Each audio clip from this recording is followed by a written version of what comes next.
Now, every day, millions of people walk into clothing stores or shop online for the latest fashion trends. So, as new styles go viral on social media or the internet, consumers will constantly demand more designs at lower prices.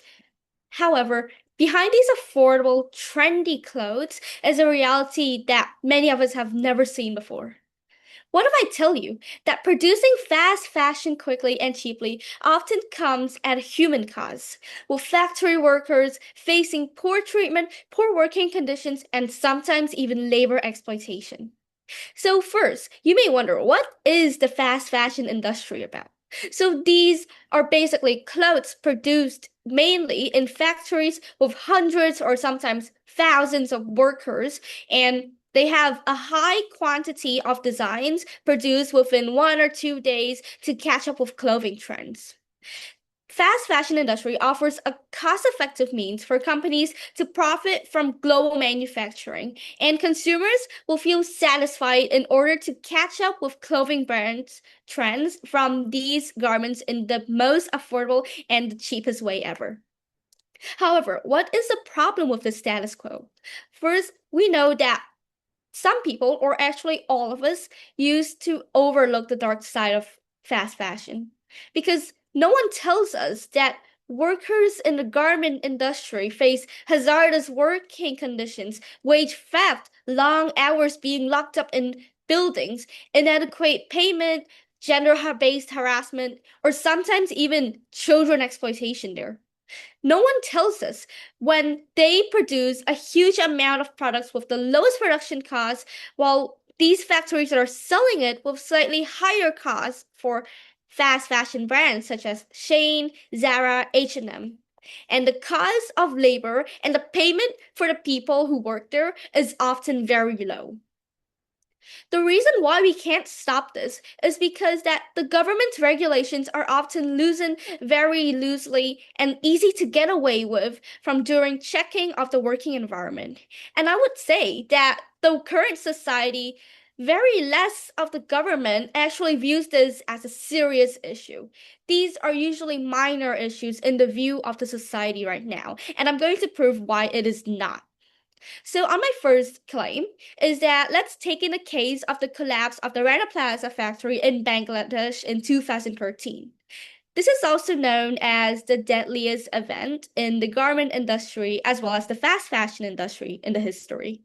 So, on April 24th, an eight-story building fell apart, claiming 1,134 lives and injuring thousands more. Now, the controversial part here is when it was widely believed that some major structural cracks were found the day before and prompting the immediate closure of the shops on the lower floor. However, the garment factory owners insisted that employees must return despite warnings against the building. So, this disaster implied the deadly risk in many garment and fast fashion factories. And we can see here that this incident, as well as other incidents, shows that workers in these industries are not secured in terms of their safetiness and the environment they are in. Workers here are experiencing labor exploitation, being locked up in buildings that are not insured within the safety, and working overtime just to produce enough designs that the fast fashion brands demand. Which I will tell you now that most of the amount that those brands demand are very impossible, very surreal. Onto my second claim. I'm going to talk about the reason why our government and the society cannot be able to stop this regulation, this kind of issue, and that they cannot regulate it properly. The reason why labor exploitation in terms of working in the fast fashion industry still happens widely is number one, although there are laws implemented by local government to stop labor exploitations, factories still effortlessly evade detection during audits because the government doesn't really see this so serious. So that is why factories are using their their unawareness in order to get through. Number two, many suppliers seek positive audit results or certifications to conceal the true state of working conditions. There are many possible ways to get away from these audits, such as coaching the workers, bribery, or maintaining false records, or sometimes even double books, which means you have one fake building for audits and the other one is the realistic one. Besides, they even have tactics such as hiding illegally employed children or even illegally employed employees. The risk of such tactics increases with pre-announced social audits. So, what I want to share today is what is the solution now? First, I would like to encourage the government not to view social audits and certifications as solid proof of ethical due diligence.